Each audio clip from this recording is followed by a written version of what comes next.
cerveja bem gelada, aquele amendoim, que hoje a gente vai filosofar. Filosofia de Boteco. Olá, sejam bem-vindos ao podcast Filosofia de Boteco. Eu já entrei rindo porque a gente teve uma demonstração de línguas antes de começar o episódio, provando que os participantes desse podcast, além de serem afeitos a uma conversa democrática, são poliglotas também. Ou algo parecido com isso. E se faltar alguma língua, tem a história lá daquela piadinha que vale pra gente, que é fala várias merda, né? Mas eu acho que o Zico caiu, então a gente vai ter que começar de novo. Aí não, tô aqui. Então, pô. Ô, Zico, quando você não me interrompe, você me engana, que eu parei de te ver. Mas, enfim, coisas porque eu tava mudando de lugar, porque começou a travar aqui. E aí, eu não tava me sentindo muito confortável vendo a instabilidade da conexão. Caralho! Não me senti muito bem no lugar que eu tava, e aí eu me mudei de lugar. Entendi. Né? E aí eu desabilitei a câmera pela falta de confiança, né, mesmo? Caramba, eu juro por Deus, nossos queridos ouvintes, isso não foi combinado. Eu tava achando que a gente ia ter que cancelar a abertura. Mas não cancelamos, então vamos lá, Zico. Você foi muito bem nessa. Isso sim foi podcast verdade. Então, eu te pergunto, tudo bem com você? Agora você está se sentindo mais, assim, confiante? Cara, agora estou menos, vou dizer assim, menos inseguro, se é que posso dizer, sabe? Porque agora estou vendo que a conexão está mais estável. Afinal, né, que já diria nosso querido amigo Faustão, quem sabe faz ao vivo. E Nossa, a gente tá aqui. Isso aqui foi uma virada nos 30. Inclusive, eu acabei de perceber que esse episódio, Zé, antes de perguntar se você tá bem, eu sei que você não é muito fã desse ritmo, mas esse episódio é praticamente uma homenagem a Pichote, né, velho? O maior hit do Pichote, eu sei que vocês não gostam, mas o público. Eu gosto de pagode, mas não gosto de Pichote. O público tá comigo, o povo tá comigo. Zé, tudo bem com você? Fala, cara. Fala, Zico. Bom dia, boa tarde, boa noite. Sejam bem-vindos ao Fibo. E é isso, né? O Zico tá inseguro aí, mas a gente vai tentar ajudar ele. Vamos justamente tentar. Nesse episódio aí. Vamos tentar. Eu queria fazer aqui um elogio público ao seu podcast, Zé. O voo solo do Zé. Porque a gente tá gravando isso na quinta-feira, ou seja, 6 dias antes desse podcast sair, tá no ar. E eu ouvi hoje o podcast do Zé sobre cinema, e episódio sobre o cinema argentino, que é o que eu gosto muito. Inclusive, gosto muito da culinária argentina. Então, quem tiver curioso, depois o Zé vai passar todos os detalhes no final do episódio. Você tem que ouvir até o fim o nosso, para depois ouvir o Zé. Exato. Esse que é o marketing. Mas, assim, procurem os outros materiais do Zé, que, além de tudo, o episódio é muito bom e o prato é muito bonito. Eu tô esperando esse prato. Esse é o famoso spin-off, né? Esse é o famoso spin-off. Mas, sem mais delongas, depois da abertura verdade, etc, vamos à palavra do podcast. Caso alguém esteja se sentindo meio desconfortável, essa é a hora de abrir o coração. Porque a palavra de hoje desse episódio é insegurança.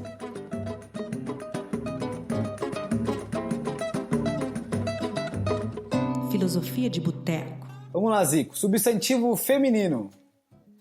Esse primeiro tá de sacanagem, né? Condição, particularidade ou característica do que é inseguro. Não diz nada. 2. Sem segurança, em que há perigo, periculosidade. O 3 já melhora.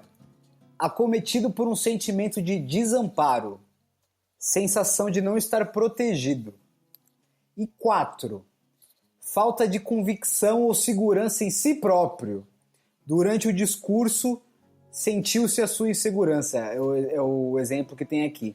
E geralmente eu não cito os sinônimos, mas eu gostei, né? Eu achei interessante que o sinônimo de segurança que o dicionário dá é instabilidade.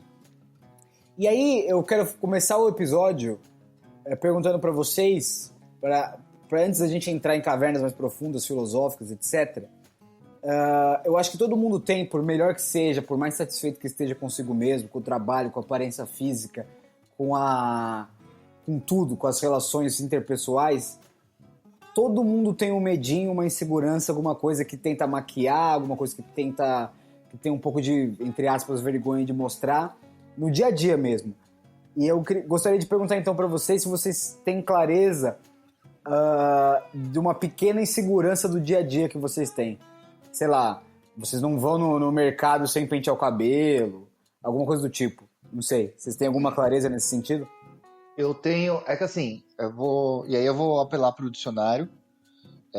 Eu tenho várias inseguranças em esferas diferentes em cada uma dessas definições. Então, como quem já ouve faz tempo, quem já me conhece, sabe que eu gosto muito de fazer trilhas, coisa do tipo. E eu sou um cara muito inseguro. Eu sou um cara que eu sempre levo aquela máxima do espere o melhor, mas se prepare para o pior, sabe? Então, de não confiar mesmo. Então, putz, tá o maior sol, a previsão é de sol, mas eu vou levar uma capa de chuva para uma trilha, por exemplo, sabe? A gente vai em 3 pessoas, mas eu vou levar um kit de primeiros socorros com mais coisas mesmo, porque se alguém se machucar, vai ter alguma coisa do tipo. É uma trilha de ida e volta, mas eu vou levar uma lanterna, porque eu sei que se atrasar qualquer coisa, eu vou estar no sol. Então eu sempre penso muito nisso, né? Na insegurança, na falta de segurança mesmo. E eu estendo isso, tirando das trilhas, mas também estendo isso para o dia a dia, né? Então eu não saio de casa sem documento, né? Eu sei que a primeira viatura que parar e eu tiver sem documento, eu vou tomar uns esculachos, né? Então, eu evito sair de casa. Agora eu já estou um pouco mais tranquilo, porque Pinheiros é um bairro muito mais bem visto pela polícia, né? Então, passa um sentimento de segurança, realmente. É um dos poucos bairros que eu ando com o celular na mão. Mas talvez seja um pouco ingenuidade. Não quando eu vejo uma viatura por perto. Eu fico exato. muito mais tranquilo quando elas não estão por perto, né? Então, essas coisas me trazem insegurança, assim. Agora, pensando na insegurança, né, emocional ou coisa do tipo, eu acho que eu sou muito inseguro em ambientes que eu não controlo. Então, por mais que todo mundo ache que eu sou um cara super extrovertido e tal, se eu chego num lugar que eu não conheço, eu fico muito na minha. Eu não sou um cara tão sociável em ambientes novos, né? Então, se eu chego aqui numa roda, sei lá, o Lucas assim, vamos sair com uma galera da ECA, eu não conheço ninguém, é o tipo de rolê que provavelmente eu vou ficar muito mais na minha até eu conseguir me enturmar, né? Coisa que eu sei que, por exemplo, o Zé é totalmente o contrário. O Zé se enturma muito mais fácil, né? Não tô falando, mas você conversa muito mais, né, nesse sentido. A gente tem amigo Cláudio de Cunha também, que ele já chega fazendo amizade com todo mundo. O Cláudio de Cunha realmente é um fenômeno. Eu tenho uma história muito boa dele, depois eu conto isso num outro episódio, sobre como ele se enturmou com uma tiazinha, dona da cachoeira, que a gente foi fazer um rolê, sabe? Mas eu acho que eu fiquei um pouco curioso como ela é dona da cachoeira. É que ela é dona da propriedade que tem a cachoeira, né? Ah, tá. Então, ela acaba eu fiquei pensando, os caras estão privatizando cachoeira já. Zé, mas não deixa de ser privatização. No final se ela tem a escritura. Zé,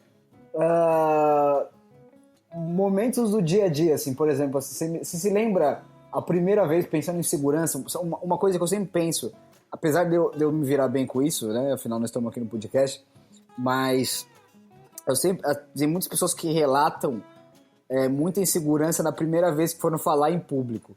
Você se lembra de algum episódio do seu tipo, quando você era criança? Primeiro trabalho para apresentar para a classe?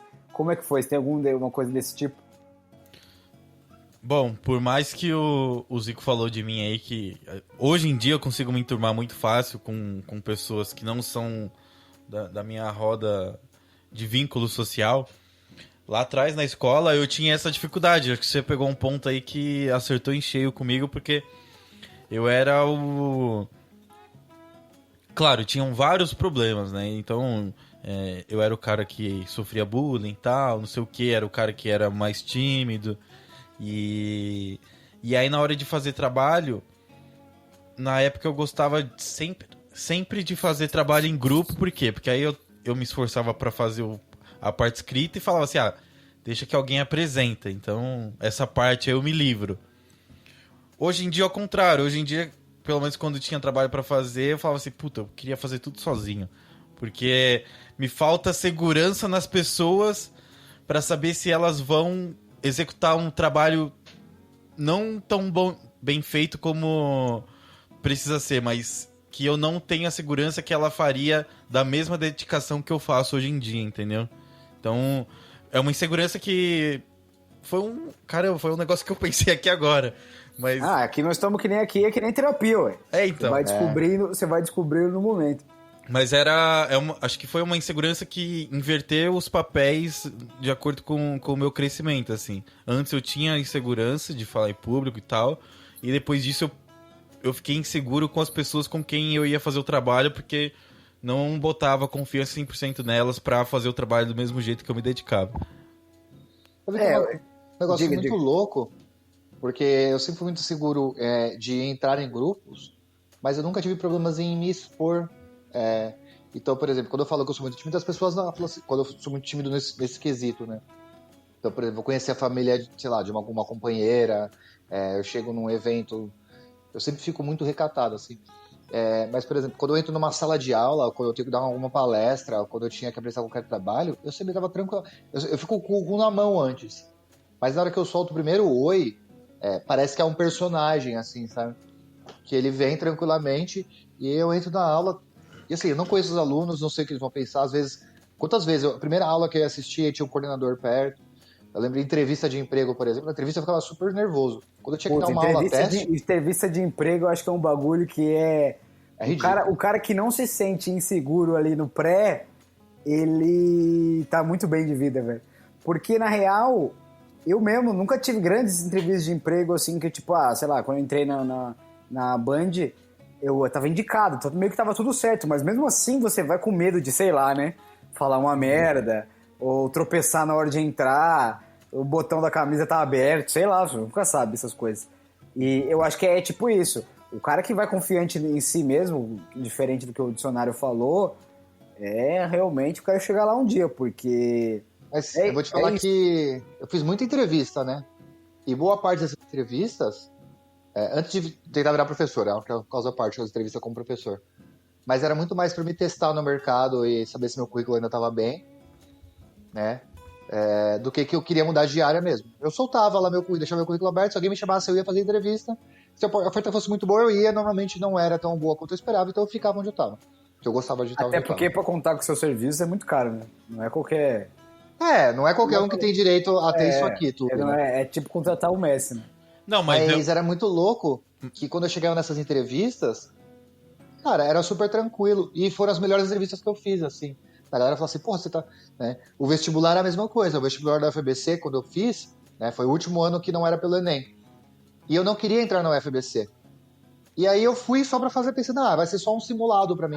Isso é uma boa coisa, um bom prisma pra se pensar, que é quando você não tem muita expectativa, a insegurança diminui, assim, muita expectativa, assim, no sentido de você não tá tão pressionado, assim, sobre si mesmo, assim, tipo assim, vou fazer aqui na boa. É o que se diz, por exemplo, sobre futebol. O time que já tá classificado joga mais leve, assim, ou o time que já tá rebaixado também, tanto faz. A grande questão é não ter pressão sobre si, entendeu? Eu acho que quando você quer muito alguma coisa, seja um trabalho, seja impressionar alguém, né, numa relação, etc e tal, é foda. É um negócio muito puxado.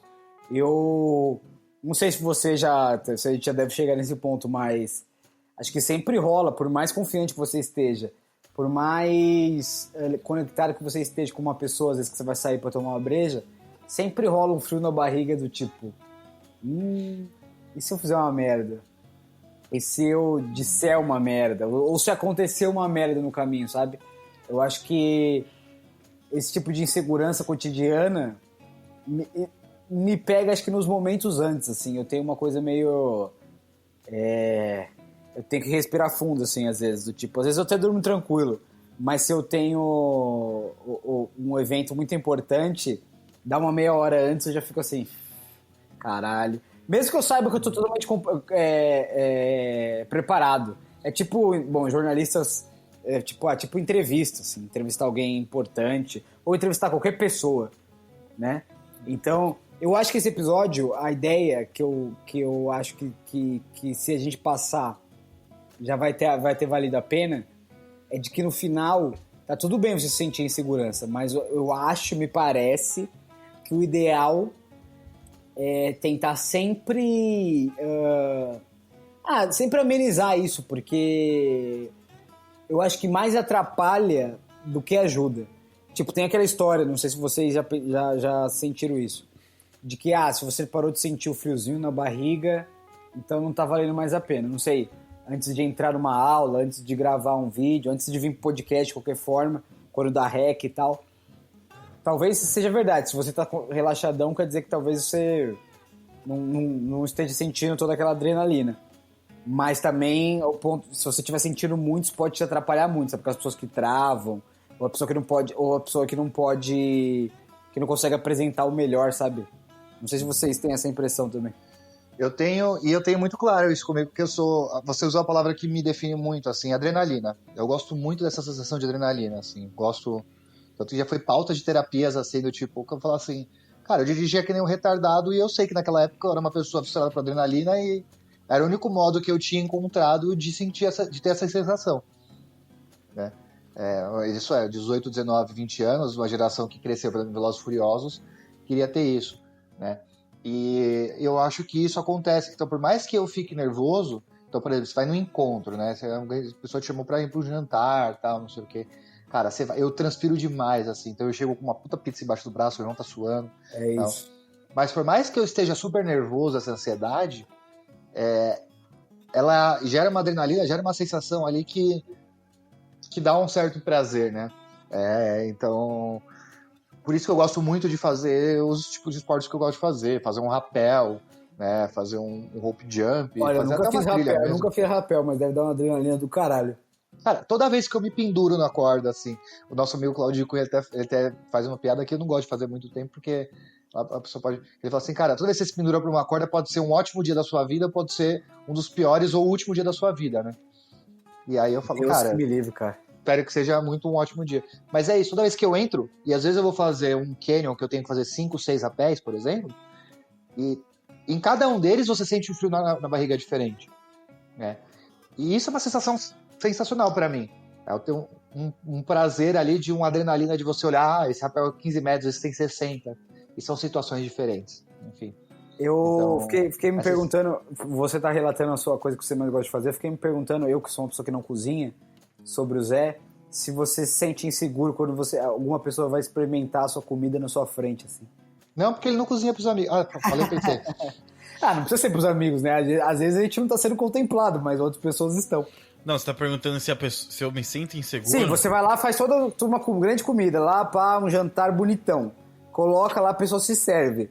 Antes dela dar aquela garfada, você fica dando uma olhadinha pra ela pra pensar assim, deixa eu ver a careta que ela vai fazer, será que ela vai gostar, será que ficou bom essa porra? Não, sim. Antes eu ficava muito mais bitolado com essas questões. Hoje nem tanto, assim, porque... Cara, meio que... você tem que entender também... eu tô aprendendo isso agora eu tô fazendo um pós em gastronomia, então... tem a questão a gente tá estudando a questão do gosto, né? Então... Às vezes o que tá bom pra mim pode não tá bom pra você. E aí você vai ter que respeitar as opções de cada um. E ontem eu tava na aula e tal, e tem uma moça lá que ela confessou, tipo, olha, eu nunca comi feijão na minha vida porque eu não gosto. E ela falou assim, não é por questões de ascensão social, que ela nasceu... Ela falou assim, eu não venho de família rica e tal... É só um negócio que eu não consigo comer. E aí, tipo, se eu falasse isso aqui pra vocês, jogassem no ar, vocês iam dar risada e tal, e falar assim, você tá tirando.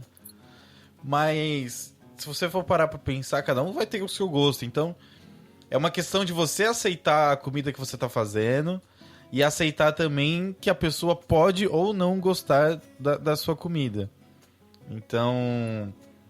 eu acho que isso aí que o Zé tá falando é uma coisa que talvez se resuma no sentido assim... E que dá pra usar em outros sentidos da vida, eu acho que pensando só em trabalho, é uma coisa assim... Se você fez seu trabalho bem feito, você pode ficar com a consciência tranquila, entendeu? Tipo, a pessoa pode não gostar eventualmente porque não é do gosto dela, uma pimenta aqui, uma coisa ali, uma textura aqui. Mas você sabe que foi bem feito. Você não vai entregar uma comida murcha, uma coisa com muito sal ou muito doce. Né? O professor até fez uma reflexão. Eu queria trazer aqui porque é um negócio que eu fiquei muito impressionado e é muito simples, porque será que as coisas são gostosas? As comidas, né? A gente tá falando de gostos. As coisas são gostosas porque elas são realmente gostosas ou porque a gente foi ensinado que as coisas são gostosas? Porque assim, me fala uma comida que é muito cara e que o pessoal se mata pra comer, mas não é gostoso, entendeu? Olha, tipo... eu já veio um na minha cabeça direto, que é lagosta. Desculpa aí. Não, mas aí é questão frutos do mar. Mas mas o meu não, gosto. sim. Mas se eu for pegar. É claro, é difícil você ter acesso a esses alimentos. Eu tive mais na faculdade. Tipo, caviar, escargot, ostra. Cara, são uns negócios que são caríssimos e você coloca na boca. Juro por Deus, escargot tem gosto de terra. É um negócio que, sério, é gosmento, eu acho que é viscoso e não tem sabor nenhum. Eu acho que passando... Viscoso, porém gostoso, já diria Timão. Que beleza. Passando pelo nosso tema, já que nós estamos no boteco, ainda que virtual, tem muita gente que reclama disso. Não é o nosso caso, porque eu sei que nós somos apreciadores. Pelo menos eu e o Zé. Mas tem muita gente que reclama de uísque, que fala assim, gente, as pessoas tomam uísque porque pelo status. O cara falou ontem, teve um cara que falou. Os caras que falam assim, essa porra é muito ruim. E eu gosto, mas eu entendo quem não goste. E virou uma bebida pelo status, pela coisa. Acho que também tem a ideia do teor ser muito forte, etc. Os jovens compram uma garrafa e isso rende. Mas sim, tem gente que toma uísque porque tem o status. Acho que tem uma coisa. Acho que o próprio status, a ideia de status, depois a gente pode chegar lá. Esse é um outro episódio. Mas a própria ideia de status tem a ver com insegurança. Também. Porque você compra roupas pra ter status, compra produtos pra ter status, bebe. Não sei se tem a ver com insegurança, sabia? Eu acho que tem a ver com questões. Pelo menos no meu caso tem. Porque pra mim, status tem muito a ver com pertencimento. Não, também. Mas eu quero dizer o seguinte. Um relaciona com o outro, eu quero dizer o seguinte, por exemplo, você tá numa festa de Playboy. Vamos pensar na festa de Playboy, esse habitar. Vila Mix. Nossa, não precisa ser tão Playboy, mas vamos pensar só um Playboy médio, não precisa ser um Playboy criminoso. Vila Country. Aí tudo bem. E assim, eu fico pensando que às vezes você pode se sentir deslocado se tá todo mundo tomando uma garrafa de uísque se deliciando e você quer tomar uma batidinha de morango, entendeu? Não, mas eu não acho que é insegurança do mesmo jeito. Eu acho que é... Você acha que é pertencimento? É pertencimento, é assim, eu quero fazer parte desse grupo. É diferente. Pra mim, por exemplo, o que seria insegurança é, por exemplo, chegar num lugar desse e você tá muito afim de dançar, você vê todo mundo dançando, mas eu fico olhando e falo assim, cara, essa galera dança pra caralho. Não sei se eu danço desse mesmo nível que essa galera, né? Isso é uma coisa que eu já senti algumas vezes, nesse sentido. Porra, e você sabe dançar, o único do podcast que sabe, imagina nós dois. Exato. Mas eu sei mais ou menos e sei dessa forró, sabe? Chegar no lugar do balada sertanejo, cara... Não, no Vila Country os caras dançam, hein?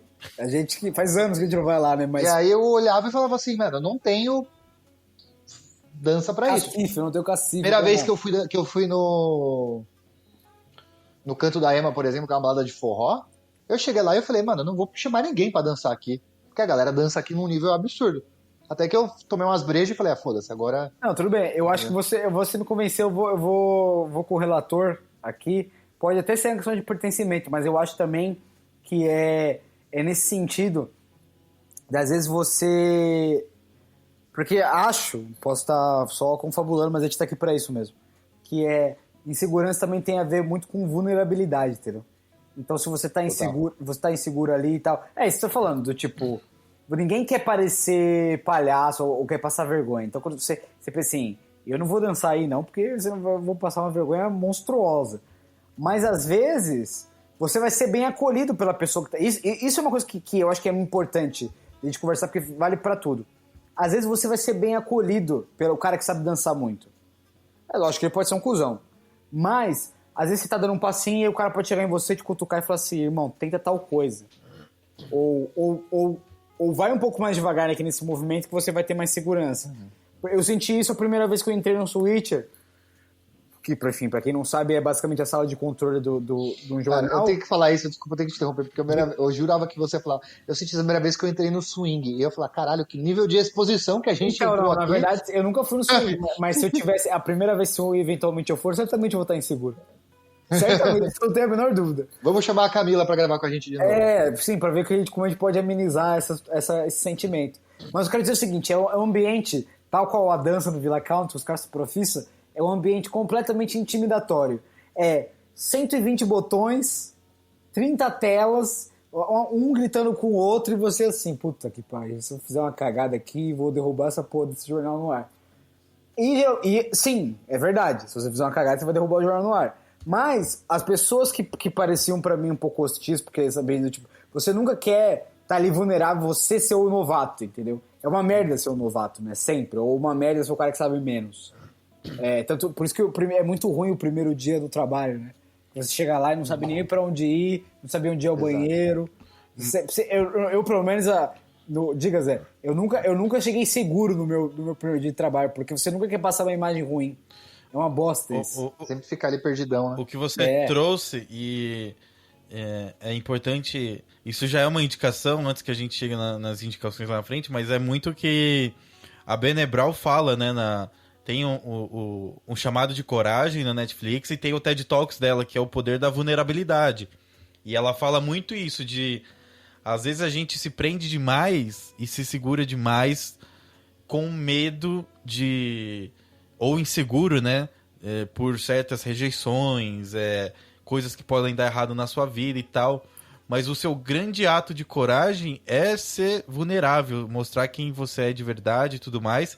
E estar disposto a falhar, porque é com as falhas que você aprende também. Então... totalmente. Mas eu acho que é isso. Esse foi o nosso momento coach.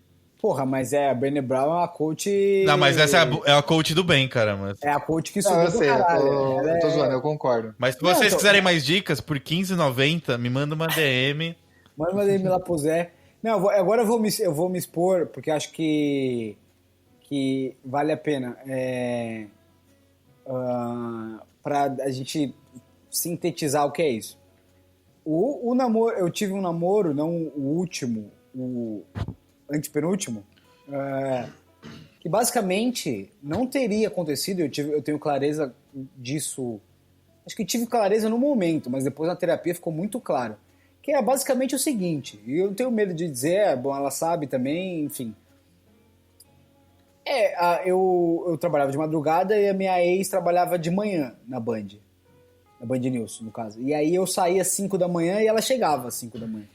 E a gente simplesmente, realmente eu só olhava pra ela quando eu tava saindo, batendo cartão, e disse, isso quando ela não chegava atrasada e a gente não se encontrava.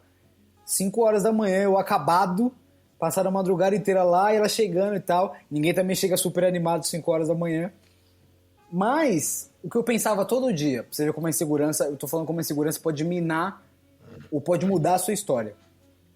A primeira vez que eu olhei pra ela, eu já tinha ouvido falar, fulana da manhã, a Gabi da manhã, é lindíssima, não sei o que lá e tal. E aí eu falei, beleza, mas nunca vi.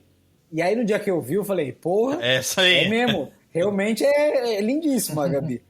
Mas pensei, não é isso aí, que não tem condições, eu não vou nunca nem trocar ideia, porque ela tem uma imponência, é uma pessoa dentro do padrão de beleza, uma cara, assim, nem tô jogando uma cara, 5 da manhã você tá batendo o crachá lá, você não vai estar dando cambalote de felicidade, né? Eu olhei e falei, bom, nunca vou conversar com essa menina na vida, velho. E ela vai pensar, esse coitado aí, que trabalhava aí faz 5 anos, ela olhava pra mim, na minha cabeça.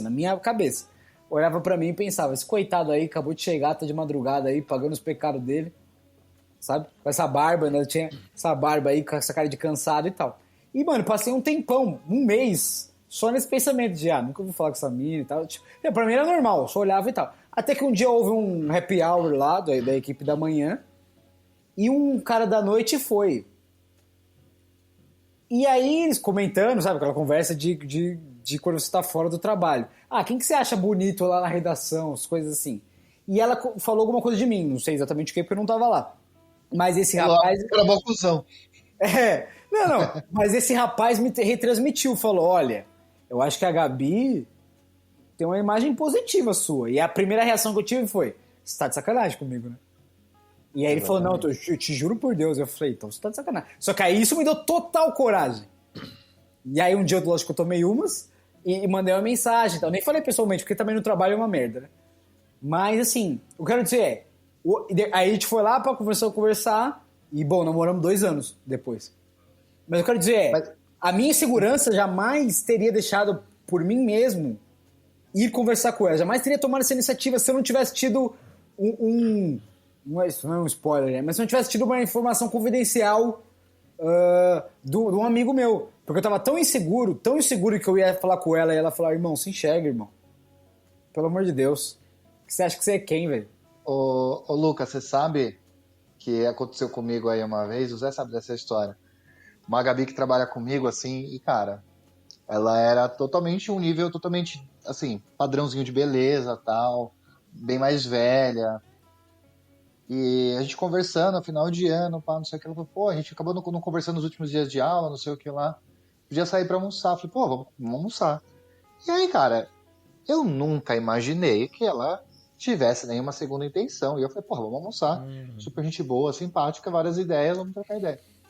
E fui, mano, juro por Deus, sem nenhuma intenção. Sem nenhuma intenção, chegamos lá, começamos a trocar ideia, pedimos umas porções. Ela era tudo atleta, assim, pá, não sei o que lá. Eu falei, mano, acho que a menina não vai nem beber, né? Ah, que você tomar o quê? Eu falei, vou tomar uma cerveja, padrão. E aí ela falou, beleza, vou tomar uma caipirinha, tá? Aí a gente começou a beber. Aí acho que a gente ficou umas 3, 4 horas no restaurante, assim, ficou um bom tempo lá. Aí na hora de ir embora, ela falou, te dou uma carona, te deixo perto da sua casa. E aí eu fui descer do carro, na hora que eu fui dar tchau, mano, juro por Deus, ela me agarrou e me deu um beijo, tá ligado? E eu não esperava que ela fosse me beijar, porque eu realmente nunca imaginei que... E aí eu olhei e falei assim, pô, como assim? Ela falou assim, você não sabia que eu tava afim de você? Eu falei, lógico que não. Se eu soubesse, eu estaria 10 vezes mais nervoso. É isso, mas Zico, mas eu fui, não, mas real, sem intenções. Mas a grande questão é o seguinte, se ela tivesse pensado assim, bom, vou esperar a iniciativa desse maluco aí, você teria dado um beijo no rosto e teria vazado, tá ligado? Exato, porque eu nem... Cara, foi o que eu falei, tipo, por mais que eu sempre tivesse admirado e tudo mais, eu nunca imaginei que pudesse ser recíproco, né? E era meio de trabalho, tá? Não tinha isso. Então, mas isso vale pra tudo na vida, que é aquele negócio assim, essa vaga eu nem vou me candidatar porque pede tal coisa. Ou porque provavelmente vai ter gente muito melhor do que eu. Então, eu vou lançar a braba agora, que você falou eu até te cortar, para aproveitar a deixa. Você sabia que, eu não lembro qual é o percentual, mas é significativo, que os homens se candidatam muito mais para vagas que eles não estão 100% qualificados do que as mulheres? Fica aí a reflexão pra gente pensar sobre insegurança. Mas eu acho que as mulheres sempre deixam claro essa diferença que quando tem aquele comentário, né? Queria ter a autoestima do homem branco médio. Mas isso é claramente a disputa de quem tem o pau maior. Isso daí é... Não, mas é verdade. Se explique, Zé, porque a situação vai ficar difícil pro seu lado se alguém ouvir isso não entendeu. É impossível. Eu entendo o que você quer dizer, mas eu acho que é eu e uma Gabi, a gente tem essa teoria, né? Que tudo é... Puta, é disputa por ego, sabe? O homem. Não. Uhum. Quem disse que eu não sou capaz de, por exemplo, entrar nessa vaga... Não, falando no contexto do Zico. Quem disse que eu não sou capaz de entrar nessa vaga de gerência aí? Ou, sei lá, tipo... obviamente, o mundo masculino é muito mais essas da disputa do que mulheres se candidatarem, igual o Zico falou aí. Então, o que eu falo, a disputa de quem tem pau maior é exatamente isso. É um que quer provar pro outro que tem um membro maior que o outro e no final isso não resolve nada, entendeu? Não, tudo bem, mas eu acho que isso é sintomático, porque eu acho que o padrão dá muita força para as pessoas. Então, assim, se o cara nasceu loiro de olho verde, ele vai numa balada com uma roupa velha e tá suave. Eu tenho 28 anos e sempre me preocupei como as pessoas me viam. Não, e se esse cara... Porque eu tenho 1,5 m, e nasci na periferia. Então eu não posso chegar na Vila Olímpia de chinelo, cara. Não, eu sei que não. Exatamente. E aí, se esse cara vai lá na balada, dá chega numa mulher, e aí ele toma fora, ele fala assim, não, mas é a menina que é burra, entendeu? Tipo... Ou ele fica ofendidíssimo. Sim, porque eu acho que é isso. Não, você tá vendo que você tá perdendo? É isso mesmo? total. Só para trazer dados, essa informação que eu falei foi uma pesquisa do LinkedIn, uma pesquisa de percepção de gênero. E as mulheres se candidatam 20% a menos do que os homens.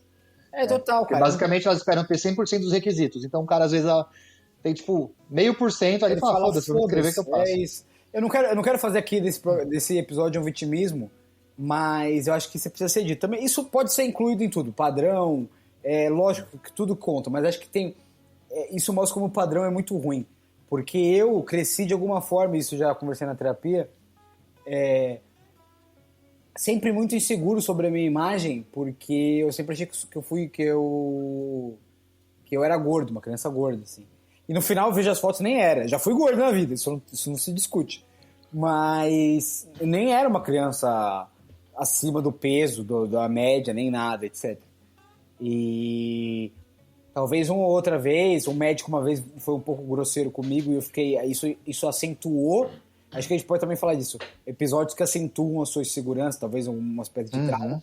Mas o médico foi um pouco grosseiro comigo, uma coisa do tipo assim, falou pra minha mãe na minha frente assim, tem que parar de dar bolacha pra esse moleque, né?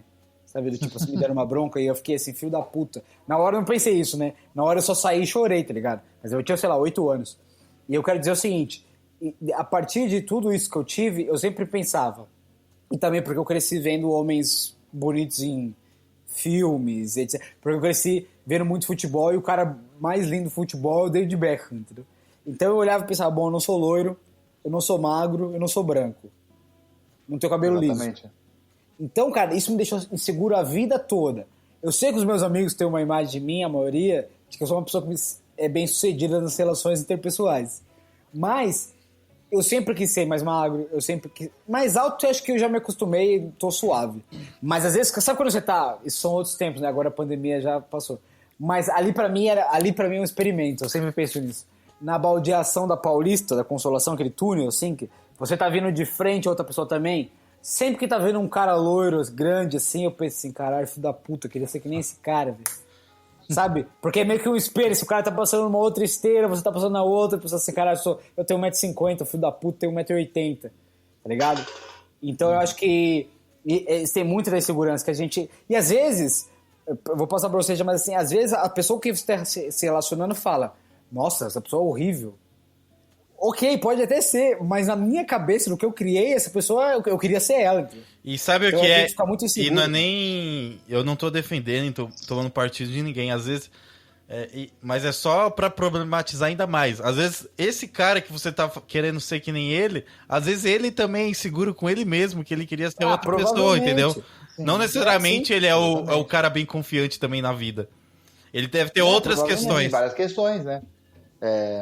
Tem várias questões que causam isso, né? Mas mudando um pouco, mas ainda falando nisso, eu vou lançar uma provocação aqui. Vocês acham que as pessoas começam a beber por insegurança, por necessidade de pertencimento, ou porque elas realmente gostam de beber? Eu acho que... Que nem minha vida é gostosa do primeiro gole. Não conheço ninguém que deu primeiro gole numa cerveja e falou, caralho, que bagulho delicioso. Mas... Pode falar, Lucas. Não, acho que só tem duas... É muito difícil pelo gosto, cara. Pelo gosto eu descarto. O começo eu descarto. Eu acho que é pela sensação que inibe a insegurança, que você fica mais corajoso. E algumas pessoas... Acho que pertencimento pode ser até mais cigarro. Que é do tipo o cara que vai fumar ali pra... Mas bebida, eu acho que a bebida... Eu chutaria que são os dois, mas acho que bebida... A primeira sensação que eu tive bebendo foi isso. Foi assim, eu tinha 14 anos. Desculpa, mãe. Porra, depois que eu tomei dois chopp e 2 Lagoa Azul numa festa de 15 anos, irmão, eu que era sempre o cara que ficava meio com medo de falar com as minas, tava ali, velho. Tava trocando ideia no ouvido, entendeu? Tava corajoso pra caralho. Então, no meu caso, pelo menos, foi sempre assim, pra aplacar a insegurança. Eu vou... E vocês, né? A minha resposta não vai ser muito curta, não. Mas se vocês estiverem dispostos a ouvir... Por favor. Eu ando com o Lucas, cara. Já falei. Se a gente procurar prolixo no dicionário, tem a foto do Lucas, assim, ó. Tipo, de braço cruzado, assim, meio aprendiz. Mas o que acontece... Assim, eu sempre vou defender, porque eu acredito que é isso e cada um tem sua percepção. Mas, pra mim, a a cerveja e, no geral, o álcool foi a primeira e grande rede social que faz as pessoas se conectarem. Eu falo isso sempre. Mas o que acontece o que o Lucas falou traz muito essa questão também da gente aprender. A gente foi ensinado, no final da adolescência, a aprender a beber, entendeu? O que ele falou é sempre claro. Você ia nas festas de 15 anos, enquanto, entre muitas aspas, era se permitido beber, porque os barman faziam uns drinkzinhos lá. E era assim, ele colocava um shot lá de vodka e sentava a mão no suco, no leite condensado, pra quê? Pra disfarçar aquele álcool e pra ser gostoso de tomar. Ah, você quer pegar outra? Não, o Lucas tirar foto, ele tava tirando foto, eu queria aparecer. Não, eu tava registrando você, mas tô ouvindo você. Na verdade, o cara pegou de cerveja. Eu também quero. Então vamos fazer uma pausa pra pegar cerveja. Vamos fazer uma pausa. Mas, Breno, não é pra editar essa parte. A gente vai... Agora você edita. Você pegou onde eu falei, né?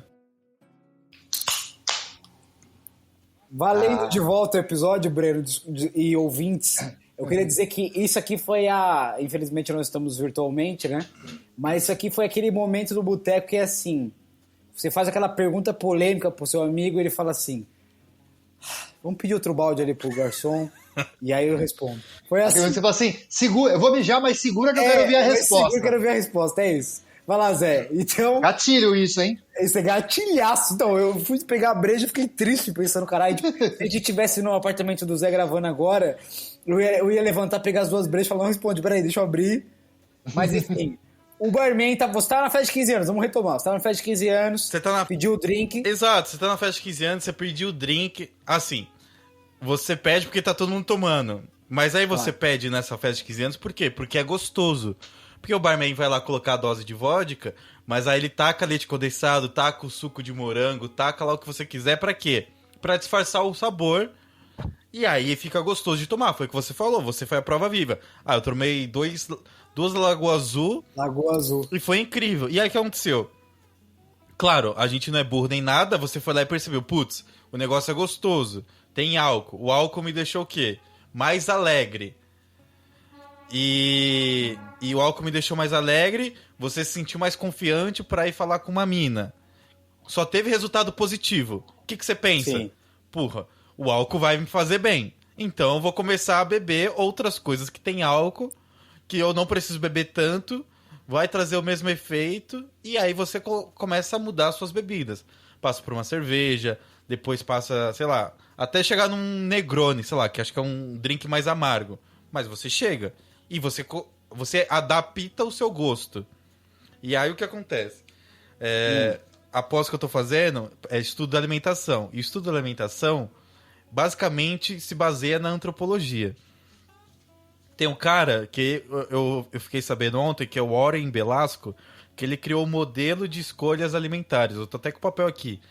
E aí existe uma tríade que ele fala, você escolhe o seu alimento por 3 tipos de aspectos. É um triângulo que são 3 pontas. Ou é por identidade, ou é por conveniência, ou é por responsabilidade. Identidade, por exemplo, eu sou brasileiro, eu quero comer uma comida que me representa, sei lá, uma feijoada, um baião de 2. Isso você se identifica com a comida. Responsabilidade é algo, eu não vou comer esse fast food porque... não me traz benefícios para minha saúde, por exemplo. Ou eu não vou consumir essa carne aqui porque eles poluem ou são propagadores das queimadas do cerrado. Então você não... É por responsabilidade que você escolhe. E aí, por conveniência, que é a outra tríade, sei lá, eu vou comer um Hot Pocket aqui porque tá mais prático e eu não sei cozinhar. Essa é a minha conveniência. Então o que acontece?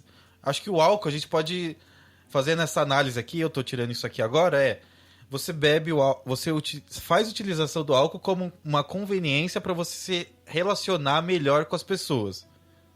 Uhum. Isso vai se tornando um hábito para você. Depois disso, porque assim, você nunca começou a beber sozinho. Quando você começou a beber, sei lá, foi numa festa de 15 anos, foi num rolê pós-escola, foi numa matinê.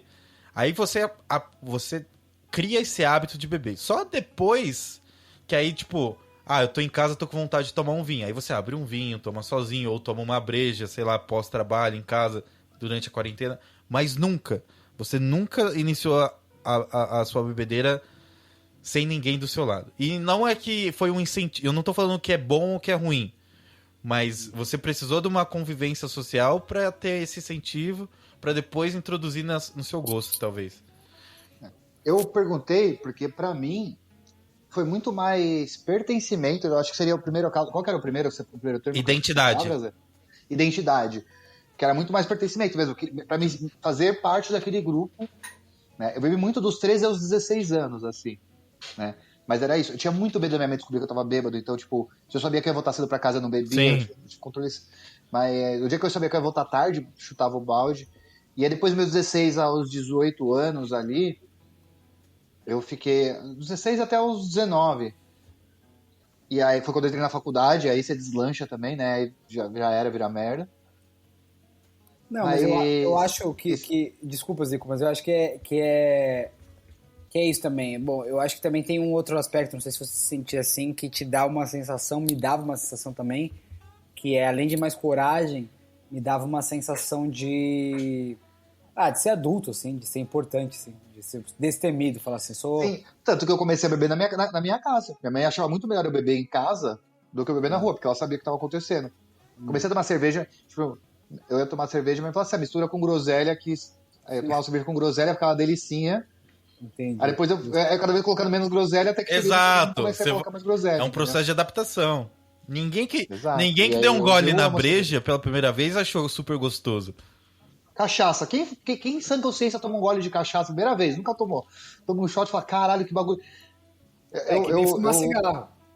Exatamente. Uma vez eu zoei com um amigo meu sobre Giló. E aí ele falou assim, cara, faz o teste da criança, dá pra uma criança. Se uma criança gostar é bom, se uma criança não gostar é ruim. Ah, entendi. E é tipo isso.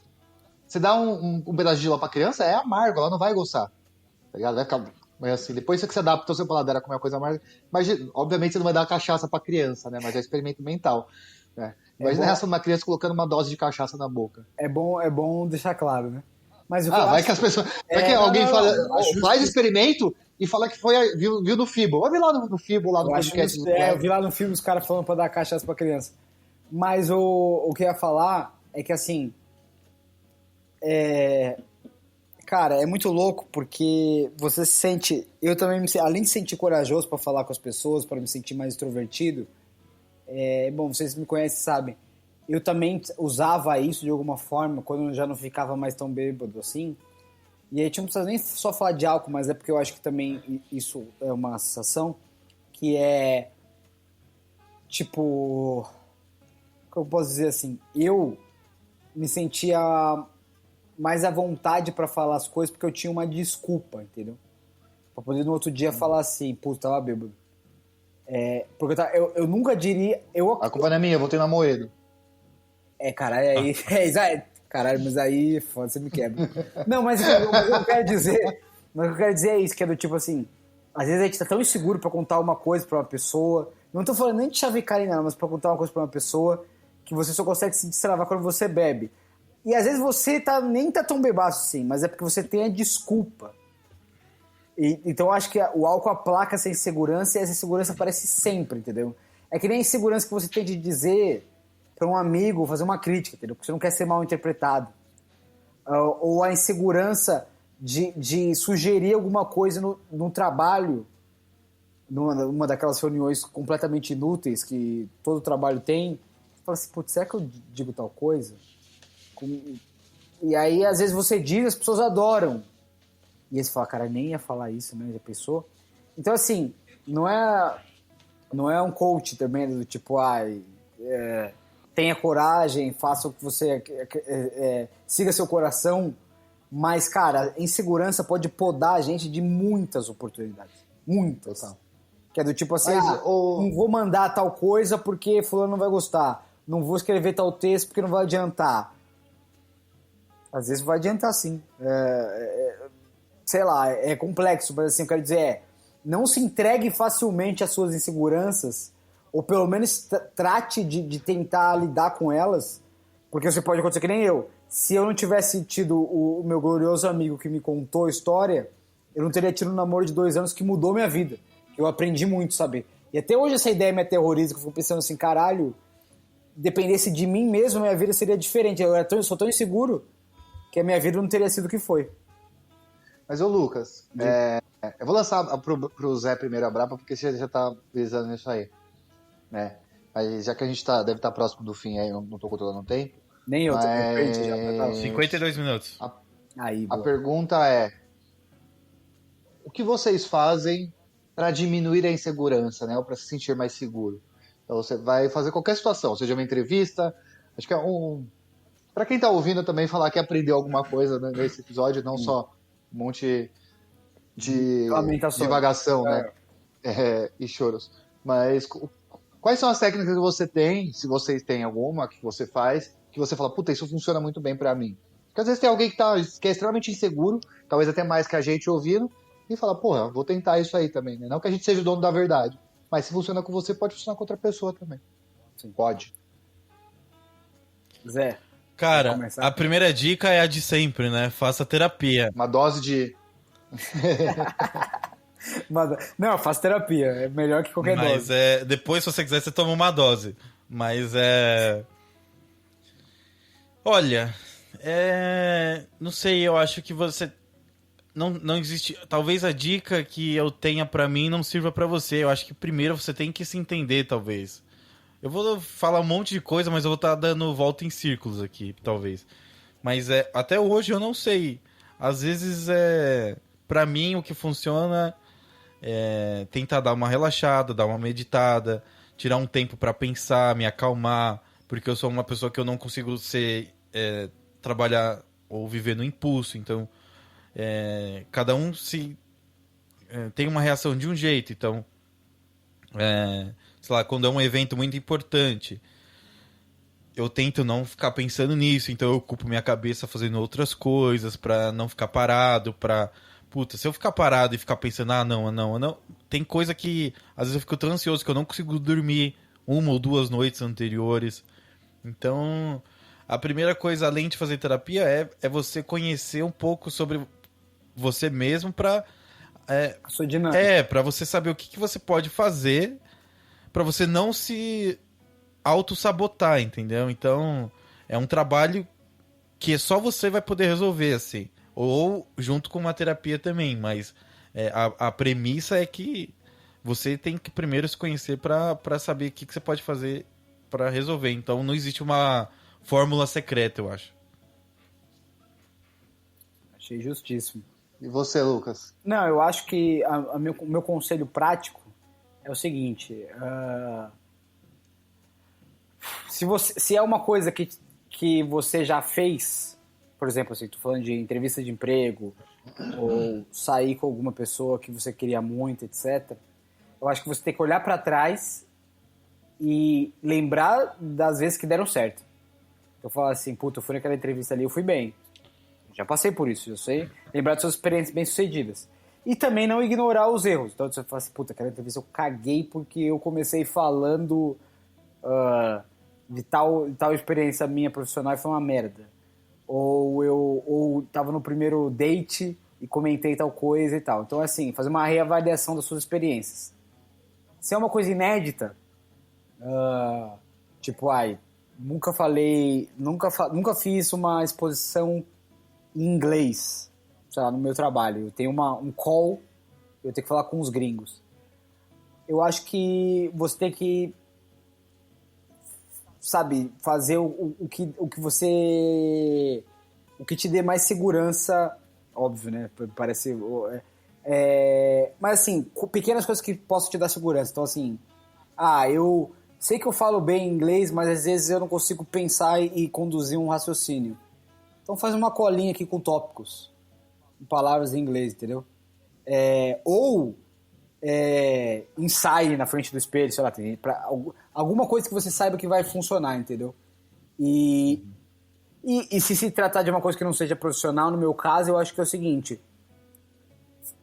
se pergunte, faça uma revisão do que está acontecendo, entendeu? Porque às vezes eu fui sair com uma pessoa e ficava pensando assim, putz, será que a pessoa quer mesmo sair comigo? Será que não sei o que lá?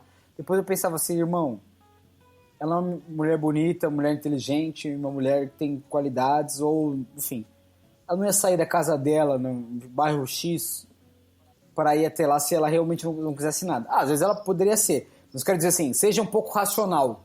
Tente não deixar o seu medo falar assim, que merda, tá indo ali só porque ela tem dó de mim. Não faça isso. Uma coisa que eu aprendi na terapia, vou passar pra você, uma vez eu cheguei na terapia e falei assim, tava tentando lá atrás, uma outra, tava falando assim, porque a minha ex pensa isso, a minha ex pensa aquilo, minha ex pensa, por isso que a gente não vai voltar.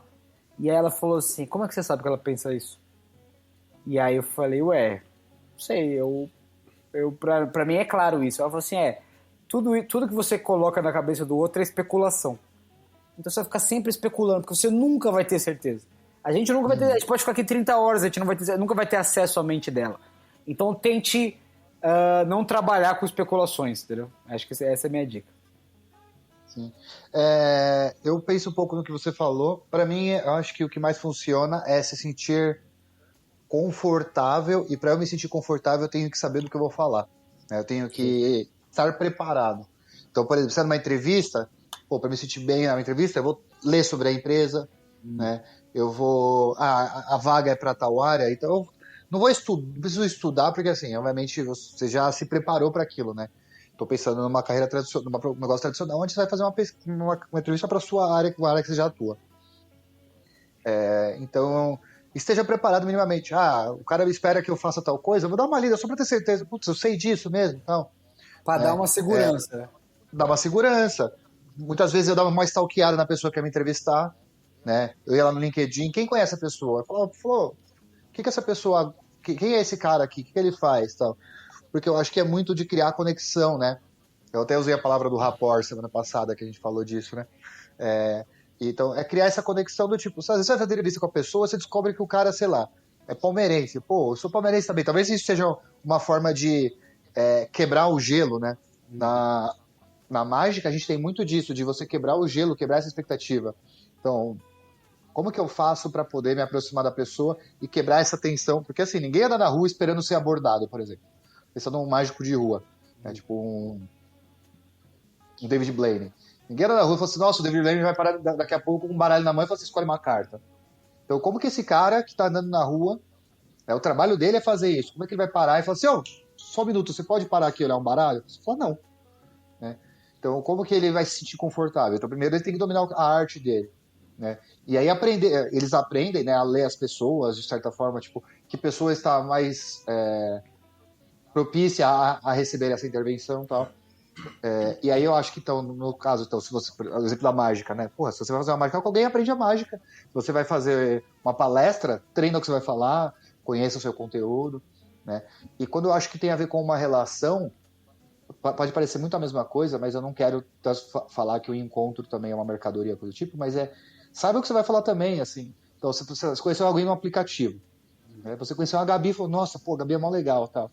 Pô, você vai encontrar com a Gabi, esteja preparado para conversar com a Gabi. Então, assim, do que vocês falaram das últimas conversas? Vocês ficaram falando o tempo inteiro sobre os filmes novos da Marvel? Pô, vai com isso na cabeça, porque às vezes chega da hora de dar um branco, meu. Você tá tão nervoso ali, a mão transpira e tal.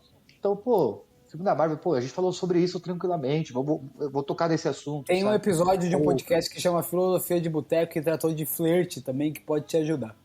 Exato. É antigo, mas tá lá, pode procurar. Tá lá, e é bom, hein? Esse é bom, hein? Esse é bom. Então é isso, numa relação também eu acho que tem a ver com isso. Porque acho que se relacionar nada mais é do que compartilhar coisas em comum, né? Então, as pessoas ficam próximas porque elas têm mais coisas em comum do que ao contrário. Então, nós três aqui, eu tenho coisa em comum com o Zé, tenho coisa em comum com você tem com o Zé e vice-versa. Então, eu acho que se você vai sair com alguém, pensa nisso. Pô, eu vou sair com a Gabi gosta de futebol? Pô, eu gosto de futebol, beleza, vou falar de futebol. Pô, a Gabi detesta vôlei, por que eu vou puxar um assunto de vôlei, sabe? É um negócio que às vezes é um gatilho pra ela ou qualquer coisa. Vá na segurança. Exato. E não tô falando pra você estudar a pessoa, não tô falando pra você stalkear a pessoa, né? Mas vá pensando nisso que vocês já criaram, nessa conexão que vocês já têm minimamente, sabe? Pô, você deu match com a pessoa, viu as fotos das pessoas, tudo foto, viagem pela Europa. Pô, você percebeu que a pessoa gosta de fazer, sei lá, mochilão. ligado? E aí você vai chegar lá e ficar criticando as pessoas que ficam vivendo fazendo isso. Falando, não, acho mal zoado que fica fazendo mochilão e tal. Já era, você acabou, perdeu aí. Né? Justíssimo. Não, eu acho que a gente podia falar de várias... podia passar aqui a noite falando de várias coisas que vários episódios cotidianos sobre que a insegurança te pega. Putz, a gente podia também falar de insegurança física e daí vai. Porém, nosso tempo se foi, né? Mas eu queria deixar mais uma vez claro que é óbvio que isso aqui já foi dito 1 milhão de vezes, mas se você puder, né? E mesmo se você não puder, converse com alguém. Porque às vezes não tô nem falando pra você pegar aquele seu amigo bajulador que vai te falar, não, você é ótimo, vai lá e faz. Mas é também pra você ter um parâmetro também. Porque às vezes você fica muito louco, às vezes você acorda e pensa, não, eu consigo essa vaga de emprego, ou eu consigo sair com essa mina. Isso 9 da manhã. Quando é meio-dia, você já tá assim, putz, será que eu consigo mesmo e tal? Então conversar com outra pessoa é um parâmetro. Mas o ideal é você fazer uma terapia pra você mesmo conhecer e se reconhecer nas suas inseguranças, creio eu. Uhum. Enfim, dito isso, recomendações. Alguém quer começar? A primeira recomendação é faça terapia de novo. Né? Por favor, quanto mais a gente puder. A minha terapeuta, ela perguntou como era o nome do meu podcast. Não sei se ela vai ouvir, se ela tá ouvindo. Vixe. Mandar um abraço pra ela, porque ela salva a minha vida. Aí, tá vendo? Né? A gente conversou, ela até falou assim, como você lida com isso? Eu falei, com você. Basicamente é isso. Basicamente é isso. Bom, eu vou lá, eu tenho 3 filmes aqui que tratam de inseguranças diferentes. E acho que, como sempre, eu sempre tento apelar um pouco pro humor ou pra animação, porque eu acho que eles trazem algumas reflexões legais. Então, o primeiro filme é Divertidamente, é um filme mó bonitinho. O Zé já torceu o nariz ali, mas ele fala de uma certa insegurança ali. Eu acho muito bonita a reflexão de que sentimentos têm sentimentos, né? Outro filme que é clichêzão, filme de sessão da tarde, mas tem o nosso querido Incrível Hulk, né? Que é De Repente 30. Né? O Zé também não gostou do filme. Nossa, de repente 30 é... Mas, Lucas, Diga, mas eu acho que assim, eu sempre quando eu penso no filme, eu não tô falando que o filme é o melhor filme favorito, mas não, eu acho que é uma hora de você pensar, mano, uma criança de 13 anos que é totalmente insegura porque ela é oprimida pelas amigas, tá ligado? Uhum. Porra, e aí ela tem que... Faz sentido, até no que o Zé relatou da escola, etc. Uhum. E junto com esse filme tem um filme que eu já indiquei aqui, mas eu vou indicar de novo, que é com Bruce Willis, que é Duas Vidas, né? Por conta da insegurança, ele se torna a pessoa que ele se tornou. E por último, não menos importante, um dos meus atores favoritos, Will Smith, no filme Hit. Nossa.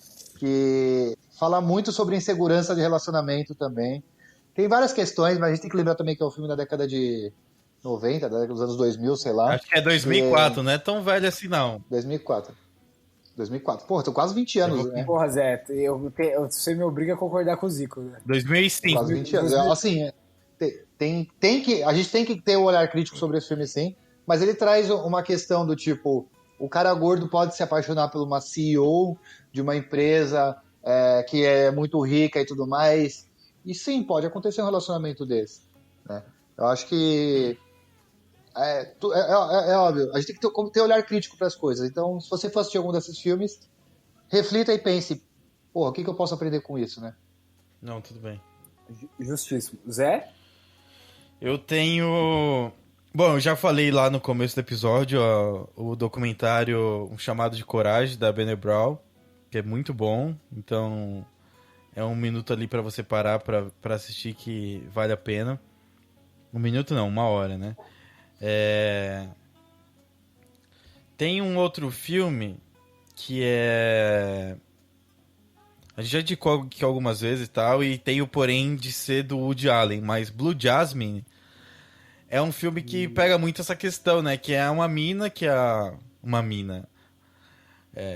A puta atriz que ela se ferra toda e ela tem que morar com a irmã lá em São Francisco e tal, e ela tem que lidar com vários problemas, questões pessoais que ela se sente muito insegura ali e vale a pena. Um outro filme que eu indiquei lá no meu podcast, Luz, Câmara e Gastronomia. Então já, Aí, boa, já faz o tem merchan. É. Que é Francis Ha, que é um filme muito bom. Eu, particularmente, eu gosto muito desse filme. Ele estava disponível no Netflix, não tem, mas ele está gratuito no YouTube. Então tá lá inteiraço, com legenda, perfeito para você assistir. E fala muito... o filme é muito dessa questão da geração Y, que é a nossa, né? Que meio que ficou perdida nesse mundão do tipo... Putz, será que o que eu tô fazendo aqui pra minha vida é algo mesmo que eu quero? É um negócio que eu tô fazendo alguma mudança, assim, que eu tô sentindo que eu tô sendo útil no mundo? Então, é uma questão que não é só minha, não é só de nenhum de nós aqui, mas e sim de todo mundo, porque é de uma geração inteira. Então, vale a pena assistir, porque tem muitos reflexos. E tem um outro, já que a gente falou de álcool, eu não sei se o Lucas assistiu, mas... Ainda não, mas vou assistir. Tem um filme dinamarquês que se chama Another Round, e tá concorrendo ao Oscar agora também, com o maravilhosíssimo Mads Mikkelsen, que, mano, é exatamente isso. Zico, olha a premissa. Um grupo de professores, eles... então, o cara vem com uma teoria que um filósofo lá X, eu esqueci o nome dele, eu nem sei se isso é verídico ou não, vou até pesquisar depois. Mas ele fala que o corpo humano nasceu com déficit de álcool no corpo. Por isso que a gente não produz tão bem. Então, então existe uma teoria que se você tiver pelo menos 0,05% de álcool no seu corpo, você performa muito melhor. Tipo, a sua performance, sei lá, na vida vai ser melhor. E aí, o protagonista, meio que, tipo, ele tá casado já há muitos anos, tipo, vive uma vida monótona. E aí, quando ele escuta isso, ele fala assim, puta, não custa tentar, né? Fazer um teste. E, tipo, o casamento dele tá por um fio já, tá tudo lascado. Ele só vive pro trabalho, pra dar aula, e os alunos reclamam, porque aí falam que a aula dele é sempre chata. E ele fala assim, vamos fazer o teste. E aí eles começam a beber, encher a cara assim, manter esse nível de álcool no corpo. E a vida dele começa a melhorar de um jeito absurdamente, assim. Nossa senhora. Eu espero que minha chefe não esteja ouvindo esse podcast. Pois é. Porque ela vai pensar assim que um dia eu vou chegar na escola bêbado. Quando os alunos falam que minha aula tá muito boa, ela fala assim, certeza que ele tava bêbado. Mas assim, é um gatilho muito errado e tem grandes controvérsias no filme, né? Mas é meio que uma fuga que o cara usa pra... Sei lá, pode ser... Por mais que o álcool cause, sim, efeitos no corpo, pode ser até um efeito placebo isso também. Só do álcool tá no sangue dele, ele se sente mais corajoso de performar melhor, entendeu?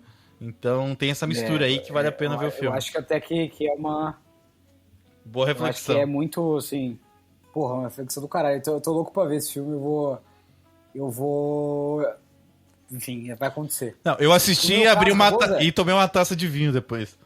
Não, deve ser gatilhaço, ainda mais essa época de quarentena. De pandemia. Mas pode ir. Bom, no meu caso eu vou tentar ser breve, porque eu tenho alguns. Bem rapidinho, eu tenho um filme que eu vou tentar explicar por que tá nesse episódio, que é O Homem que Mudou o Jogo.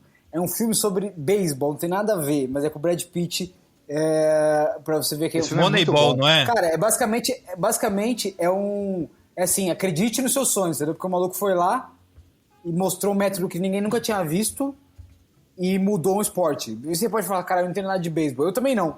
E olha que eu assisto esporte desde os 6 anos. É muito difícil, mas, cara, é tipo, acredite no seu potencial, tenha segurança em si. Pra se relacionar com o que a gente falou também já no episódio, tem um filme, acho que já não tem mais no Netflix, mas você não vai ter dificuldades de achar. Ele é mexicano. Chama Depois de Lúcia. Que é sobre a insegurança de adolescentes na escola. É triste, é bad trip, mas te faz uma reflexão sobre pertencimento, sobre querer impressionar os outros, etc. É bem, enfim, puxado. Outros dois, rapidinho. Denzel Washington, a gente falou dele em outro episódio.